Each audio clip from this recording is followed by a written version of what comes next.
after last night's game, Paulie, with the Cowboys having another home beatdown where they have just dominated teams the entire year. 33-13, your final score. They covered with ease.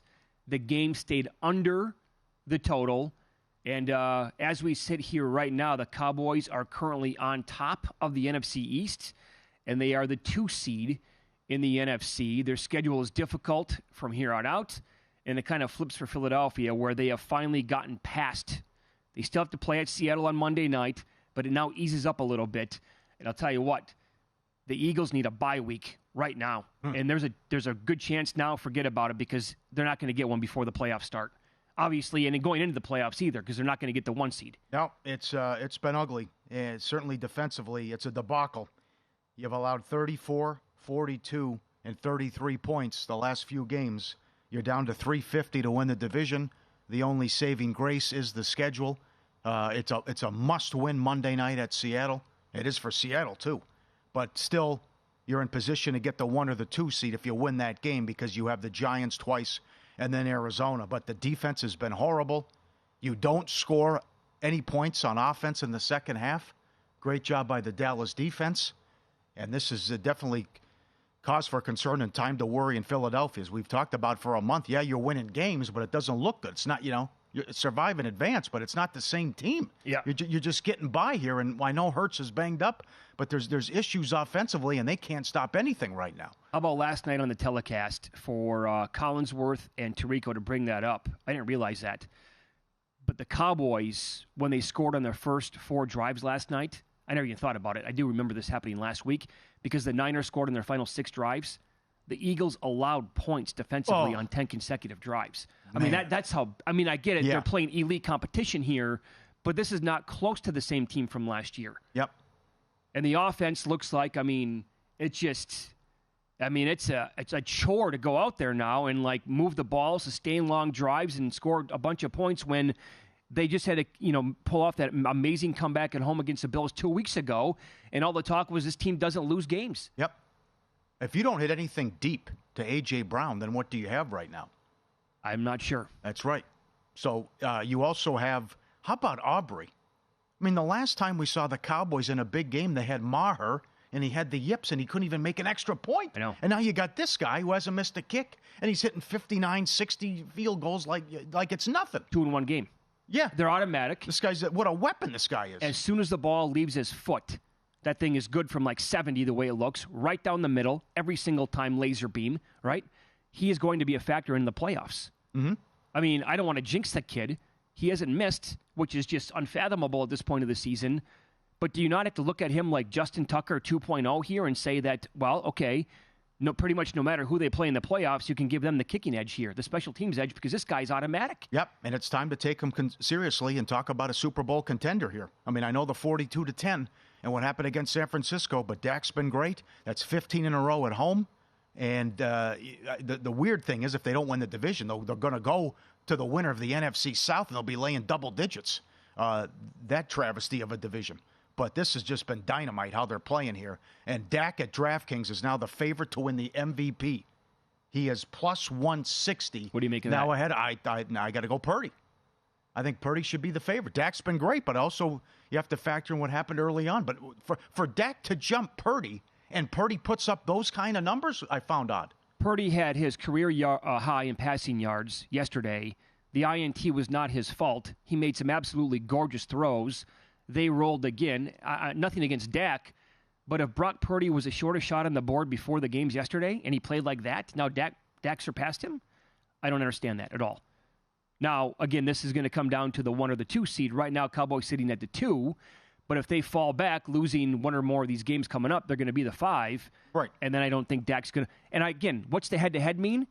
Well, Purdy's numbers against Philly last week when they crushed the Eagles on the road, and oh, by the way, they beat Dak and the Cowboys 42-10 and smoked them. I do laugh, though, now, at looking at the playoff standings, because San Francisco's the 1, but because of last night, now Dallas is the 2, so they would play Green Bay as of this minute in the playoffs. Philly would have to go to Tampa.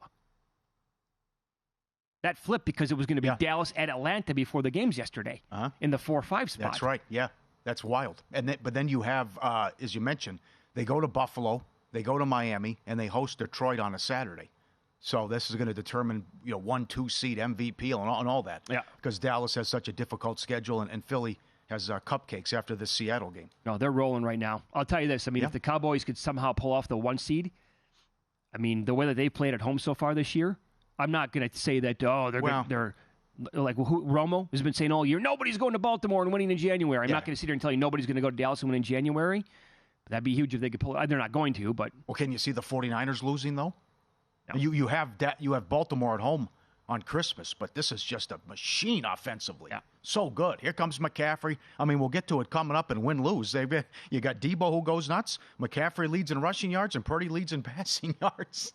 I can't see it. And by the way, Kittle was a beast yesterday, and Ayuk I know. was also very good.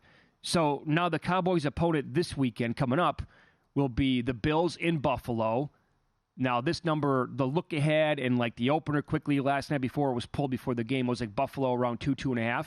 I'm looking at Buffalo now -1, -1.5 in this game against Dallas. Well, it's a playoff game for them. Every game coming out, it's a playoff game now.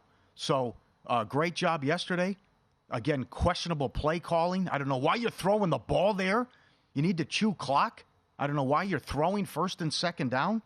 But for them to score 20 points and it holds up on the road, and they've won 3 in a row at Arrowhead. To beat Mahomes 3 years in a row in his joint, incredible. But an overreaction here. They're plus 115 to make the playoffs. I know it's a mess in the AFC, but as we've talked about, they lose every single tiebreaker. They're going to have to run the table. Yeah, they are currently the 11 seed. They're plus 115.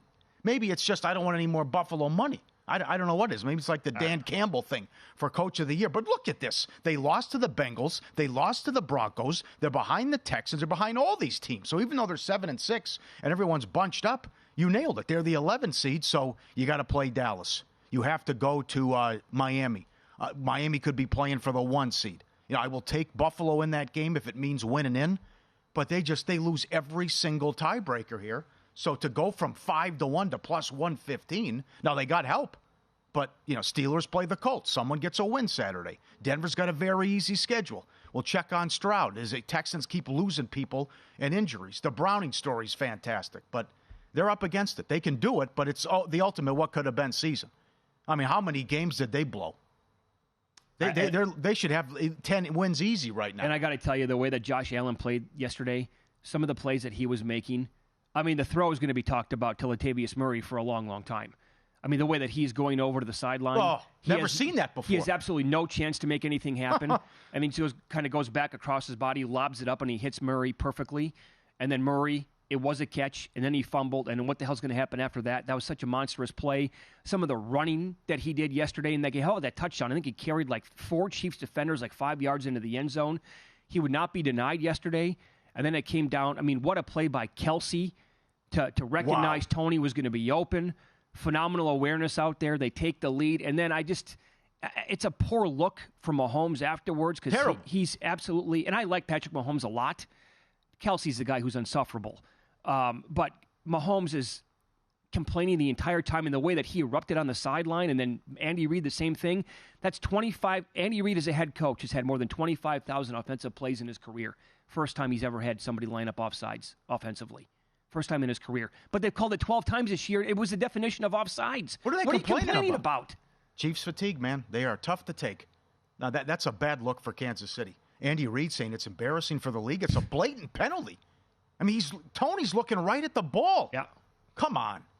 Don't score 17 points. Exactly right. It's on you. Fix your problems, right? Re-sign Tyreek Hill. Make that contract happen so you don't have to put up with what's going on right now. Yep. That's a you problem. Yep. And the other, that's a terrible look for Kansas City, but Mahomes and Andy Reid after the game. It's blatant.